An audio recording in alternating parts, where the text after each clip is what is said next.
Ya pastilah melanggar hukum. Yang melanggar hukum pasti 3 hal ini. Ya, oke.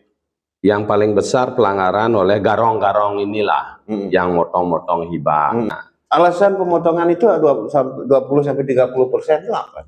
Ini simpang siur dari penerima beberapa yang sudah dipanggil karenanya jasa membuatkan gambar. Arsitek lah. Ya arsitek. Kalau menganu gambar kan cuma 1,5% dari aturan. Dari PMK Badung itu ada 3 jenis ini yang memohon hibah bansos. 1 ada jalur partai, 2 ada jalur pesemetonan dia, pesemetonan. 3 ada jalur umum. Nah ini yang banyak dipotong itu yang jalur partai ini. Sekitar 83 miliar yang ke masyarakat itu. Oh, kalau itu dipotong 20-30 kira-kira ya antara 12 sampai 14 miliar ada dana. Kali di Jembrana penerima itu 140 orang. 140 yang untuk 2023 saja, belum lagi 2024 yang sudah cair, sedang cair hari ini. Masa kampanye ini ada yang cair.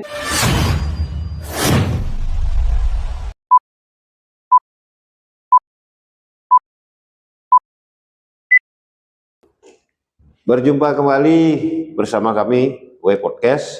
Kali ini kita akan membahas masalah carut marut bantuan hibah dari Pemkab Badung yang dikucurkan untuk Kabupaten Jembrana. Ada dugaan terjadinya perampokan dari bantuan hibah itu sendiri oleh oknum-oknum tertentu. Nah, kita akan membahasnya bersama Bapak Komang Wiyaso. Beliau kapasitasnya sekarang saat ini sebagai Ketua Yayasan Jana Kerti Bali. Ikuti perbincangan kami. Swastiastu Pak Komang. Swastiastu media. Oke. Kembali kita berjumpa dalam kesempatan ini dengan topik yang berbeda. Kalau kemarin kan agak panas topiknya. Mungkin sekarang juga masih di dalam tahap-tahap gini, apa namanya, kita mengupas bantuan hibah dari Pemkab Badung ke Jembrana. Dimana hibah ini kan banyak menjadi polemik, banyak bermasalah, diduga banyak bermasalah gitu. Terbukti di mana di Gianyar aparat kepolisian sudah berhasil mengungkap katakanlah garong dari hibah itu sendiri. Nah, sekarang di Jembrana menurut Bapak gimana? Ya, baik, terima kasih. Ya. Kalau masalah cerita hibah Badung ini hibah Badung Anglus Buana, sebenarnya itu kan programnya bagus dari Pak Giri Prasto. Niat awalnya bagus. Tapi ketika beliau mendengar ini ada garong-garong yang memotong hibah, ini mereka sangat kecewa Pak Giri Prasto. Dan penerima hibah pun kecewa. Karena potongannya tidak main-main itu. Bisa antara 20-30%. Dan bahkan pengerjaannya pun oleh garong-garong ini yang berjasa, merasa diri berjasa itu sembarangan. Sehingga tidak sesuai kualitas bangunan dengan dana yang dikucurkan. Nah, ini hari ini kebetulan Menteri Dalam Negeri mengeluarkan larangan, ada surat larangan nomor 800 tanggal 13 November di musim pilkada ini 2024 ini. Nah, jadi kalau sampai ada pencairan setelah larangan dari Mendagri tertanggal 13 November itu berarti itu sudah pasti melanggar hukum. Maka di Jembrana tugas penegak hukum lah Pak Kapolres, Ibu Kajari, itu yang akan menindaklanjuti. Dan hari ini saya dengar Polres sudah mulai manggil beberapa penerima hibah yang tahun 2023. Tipikor Polda Bali juga Subdit 3, Subdit 2 sudah hadir di Jembrana. Cuman kita belum melihat hasil seperti yang di Gianyar dan seperti OTT kasus yang di Badung. Itu aja yang saya tahu sampai hari ini selaku Ketua Yayasan Jana Kerti Bali. Apa Bapak melihat permasalahan apa yang kita yang terjadi di hibah itu di Kabupaten Jemberana? Mulai maksudnya pemotongan, mekanisme pemotongannya mungkin Bapak tahu gimana itu mekanisme? Ya pastilah melanggar hukum. Nanti pihak penegak hukum yang melanggar hukum pasti 3 hal ini. Ya, oke. Yang paling besar pelanggaran oleh garong-garong inilah yang motong-motong hibah. Kedua, penerima hibah itu sendiri tentu ikut kena juga kasus hukum. Ketiga, yang paling kasihan kan kepala desa ikut terseret karena beliau harus ikut ada tanda tangan proposal ya. Proposal mungkin juga pertanggungjawabannya itu. Nah, ini yang kasihan kita kepala desa. Tidak ada sangkut paut, sebenarnya dia ingin melayani masyarakat. Tapi kok bisa ikut terseret. Kepala desa sebelumnya mungkin tidak berpikir karena mulia dari Bupati Giri Prasto itu.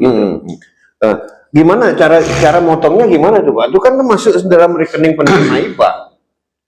Menurut informasi dari penegak hukum yang sudah sempat memeriksa, itu begitu dana cair dari PMK Badung ke rekening penerima hibah ya. Selang 1 hari atau beberapa hari itu oleh garong ini diajaklah penerima hibah ini, bendaharanya dan ketuanya ke BPD Bali untuk menarik semua uangnya itu ditarik, dinolkan di rekening. Nah sehingga inilah langsung dipotong sebagian dan sisanya mereka yang langsung menggarap. Garong-garong ini yang menggarap bangunan itu. Nah sehingga kualitasnya bisa dibayangkan dong, tidak profesional semua di bidang bangunan. Yang kasihan beberapa yang istilahnya kan ada ngerapuh, kalau yang Hindu ini Merajaan dapat kan harus dibongkar dulu yang sudah ada. Ngerapuh itu dia tidak punya biaya karena semua sudah dipegang oleh mereka. Ketika diminta biaya tidak dikasih katanya, karena memang tidak ada biaya ngerapuh, tidak ada biaya ongkos tukang sebenarnya di sana. Alasan pemotongan itu 20-30% itu apa? Ini simpang siur dari penerima beberapa yang sudah dipanggil karenanya jasa membuatkan gambar. Arsitek lah? Ya arsitek. Kalau menganu gambar kan cuma 1,5% dari aturan. Biaya gambar tuh 1,5% dari nilai proyek kan gitu biasanya serem. Mungkin ada yang bilang dia yang nguruskan, tanpa dia tidak akan bisa cair. Maka menurut Pak Giri Prasto dari PMK Badung itu ada 3 jenis ini yang memohon hibah bansos. Satu ada jalur partai PDIP, tanda petik ini PDIP. 2 ada jalur pesemetonan dia, pesemetonan. Ketiga ada jalur umum. Nah ini yang banyak dipotong itu yang jalur partai ini. Termasuk juga yang jalur pesemetonan juga. Ini anunya menurut penjelasan dari pihak di Badung. Kemudian, nah ini kalau sudah terjadi pemotongan begini, ini yang dirugikan siapa? Oh pastilah penerima hibah. Dan karena APBD ini uang negara, tentu Pak Giri Prasto. Yang kasihan Pak Giri Prasto yang paling dirugikan. Image kan jadi jelek. Sehingga pilkada ini belum tentu akhirnya memilih Pak Giri Prasto. Karena dulu Pak Giri Prasto Angelus Buana kan maksudnya oleh penerima hibah bansos, Pak Giri Prasto harus jadi gubernur Bali. Itu tekannya karena dari awal memang semua menginginkan Pak Giri Prasto harus gubernur Bali. Semeton Pasak sudah deklarasi dari dulu bertahun-tahun. Apapun dia harus jadi, dia ketua Semeton Pasak se-Bali, keluarga yang sangat besar di Bali. Itu harus Pak Giri Prasto jadi, dan memang wajar sekali keinginan masyarakat itu. Itu harapan dari Jemberana juga begitu. Maka saya deklarasi pertama di GOR biar Pak Giri Prasto jadi gubernur. Gitu anunya itu kita harapkannya seperti itu gitu. Karena modal Angelus Buana sangat bagus. Nah untuk di Kabupaten Jemberana sendiri Bapak mungkin mengetahui data hibah Badung yang diturunkan tahun 2023 ini Pak? Sekitar 83 miliar yang ke masyarakat itu. 38 miliar. Kalau itu dipotong 83 miliar. 83 miliar. Oh, kalau itu dipotong 20 sampai 30 kira-kira antara 12 sampai 14 miliar ada dana. Oke. Berarti sekian dana yang miliaran rupiah yang di dalam tanda kutip dirampok oleh garang-garang kita. Oke. Terkait hal tersebut, apa harapan Bapak terhadap HPH? Ya, gini. Pak Prabowo presiden kita kan sudah tegas 100 hari kerja beliau, diharapkan koruptor tertangkap. Nah, ini di Jembrana ini tergantung penegak hukum. Kalau beliau ingin berprestasi, tentu saat berprestasi hari ini ditunjukkan 100 hari kerja presiden ini, karena di lapangan di kabupaten lain sudah mulai pemanggilannya masif sekali. Di Jembrana penerima itu 140 orang, 140 yang untuk 2023 saja, belum lagi 2024 yang sudah cair, sedang cair hari ini. Masa kampanye ini ada yang cair. Nah, itu katanya kan ada SE Pak. Ya, itu justru larangan dari Menteri Dalam Negeri saja berani dilanggar. Contoh salah satu masjid di Pulukan cair. Nilainya sekitar 200 juta. Kasihan itu sekarang penerima. Pada saat masa kampanye ini. Masa kampanye tanggal 18 kalau tidak salah itu cair. Kemudian apa alasan kok berani sampai melabrak aturan begitu Pak? Nah, mungkin kepentingannya apa? Ya tentu semuanya itu kan ya politik lah, tidak bisa dipisahkan. Karena sedang kampanye seperti ini seolah-olah aturan dilabrak saja. Nanti urusan belakang kan bisa aja seperti itu. Penegak hukum sekarang PR-nya kasihan juga. Pak Kapolres, Ibu Kajari, ini PR-nya besar sekali untuk mengungkap ini. Iya, beliau kan harus profesional, harus netral, tidak kesan ikut dekat ke calon A atau calon B gitu. Ini beliau profesional betul Pak Kapolres ini dengan jajarannya. Begitu juga Bu Kajari, luar biasa kita patut berterima kasih. Tinggal masyarakat menunggu kapan nih ada apa yang perkembangan, karena kan ada undang-undang kebebasan informasi. Apapun hasil pemeriksaan itu perkembangan mesti dirilis oleh Humas Polres atau Kejaksaan. Bapak yakin bahwa kasus hibah di Jembrana ini akan bisa diungkap? Yakin. Saya melihat kinerja Kapolres Jembrana luar biasa. Pak, saya dapat informasi, dapat bisik-bisik lah, atau saya juga sempat menelusuri gitu, dari penerima hibah. Itu kan kebanyakan Dadil. Ya, kebanyakan Dadil. Merajaan Dadil di Kabupaten Jembrana yang saya maksud. Tetapi kita lihat di situ kan ada ukuran Dadil, yang mana masuk dalam Merajaan Dadil, yang mana enggak. Itu ini ada pelanggarannya, kalau ditelisik juga ada begini. Dalam regulasi pencairan hibah Badung itu syarat penerima minimum dia jajar kemirinya, letak pelinggih itu harus ada padma dia. Harus ada padma. Padma sudah begitu rong telu kemulan, sudah gitu pejenengan atau taksu gitu. Jadi minimalnya begitu. Karena ini penerima hibah ini banyak yang tidak ada padmanya. Padmasari maupun padmasana di sini dia lagi kena tidak sesuai dengan regulasi yang dikeluarkan. Artinya itu melabrak aturan, jadi melabrak aturan regulasi penerima hibah dari Badung. Perda Badungnya yang dilabrak. Artinya itu juga berpotensi bermasalah. Oh iya, pasti, karena tidak sesuai. Syarat penerima minimal pelinggihnya A, B, C, D. Tetapi yang terima hari ini A, B, C gitu. D-nya hilang gitu.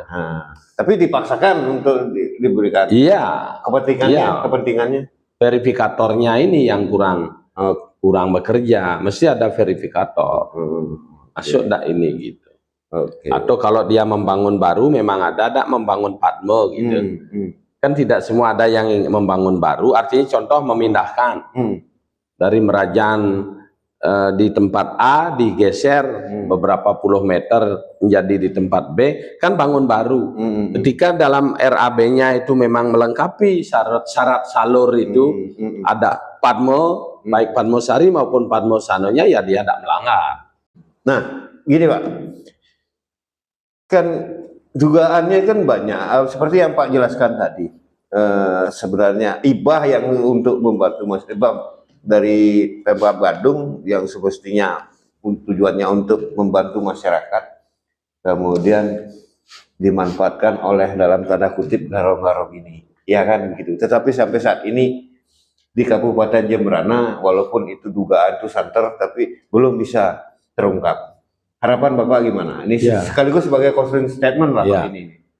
Baik, harapan saya kan tetap kepada penegak hukum, tentu Pak Kapolres dengan semua jajaran. Harapan Pak Presiden Prabowo 100 hari ini, dan karena kepolisian hari ini sudah membentuk lembaga khusus di Perpres 122 yang ditandatangani Jokowi kemarin, itu ada Jenderal Bintang 2 yang memimpin pemberantasan korupsi yang langsung bertanggung jawab kepada Kapolri. Jadi ini kehebatan kemajuan daripada nomenklatur kepolisian untuk tipikor ini, unit tipikor. Kalau sekarang kan masih berjenjang, ada yang di Kabupaten Polres, ada di Polda gitu, ada di pusat. Nah hari ini sudah berubah mestinya. Kami masih sangat menunggu masyarakat. Kapan nih dilantik kemarin kepalanya Pak Cahyono itu sudah dilantik. Itu tinggal bagaimana action mestinya dengan ada himbauan Pak Prabowo menangkap koruptor dalam 100 hari kerja ini. Di polisi sudah ada unit khusus pemberantasan korupsi di nomenklatur nomor 36 di dalam Perpres 122 itu mestinya gayung bersambut ini. Kita tunggu aja. Saya optimis Pak Kapolres Jemberana akan ada 100 tahun ini, 100 hari ini akan ada tersangka lah di Kabupaten Jemberana. Artinya sudah bisa, akan yakin saya yakin. Ya, demikian tadi perbincangan kami dengan Ketua Yayasan Jana Kerti Bali Bapak Komang Wiyaso. Harapannya di sini pihak kepolisian bisa mengungkap, artinya garong-garong dalam hal ini yang merampok dana hibah yang dikucurkan oleh Pemkab Badung ke Kabupaten Jemberana, karena diduga banyak dugaan terjadinya perampokan atau garong-garong pemotongan dana hibah itu, bahkan sampai ada pembangunan fiktif. Tinggal sekarang keseriusan dari aparat penegak hukum untuk mengusut kasus ini hingga bisa terungkap seperti di Kabupaten Gianyar. Sampai berjumpa dalam edisi berikutnya.